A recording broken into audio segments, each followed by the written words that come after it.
Masih dari sekitar jam 1:30 kami dapat informasi dari masyarakat bahwa ada terjadi kebakaran di pasar Campaligian.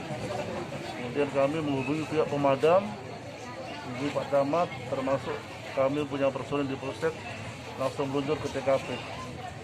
Dan pada saat TKP api sementara masih menyala. Ini ada berapa kios yang terbakar? Informasi kios terbakar sementara ada 24 kios. Oke, sudah diketahui sumber api dari mana? Sumber api untuk sementara masih dalam lidik. Cuma informasi dari masyarakat atau salah satu saksi yang melihat Ibu Zainab, sumber api dari ujung miliknya Ibu Naisah, Haji Naisah yang ada di alamat Mabili. Apa yang terbakar ini? Lapak kios atau tempat penjualan para pedagang yang ada di sekitar Pasar Campa dan sekitarnya. Jam berapa itu? Ya, pecah belah Pak. Pecah belah, rata-rata di dalam lapak ini isinya pecah belah semua. Mungkin ada dugaan sementara kondisi kebakaran?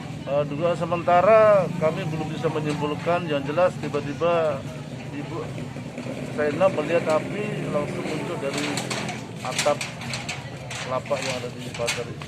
Informasi yang beredar menurut sejumlah warga ada dugaan dari petasan anak-anak. Ya, itu kami sementara selidiki. Kalau ini betul kami akan melakukan rahasia nanti untuk pemberitahuan masalah petasan termasuk kembang api, apalagi dalam bulan puasa ini. Apa ada korban?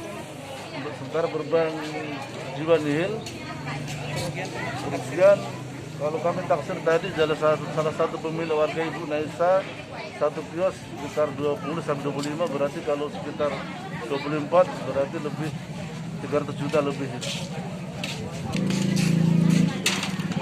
Tadi pagi sudah ada korban lagi.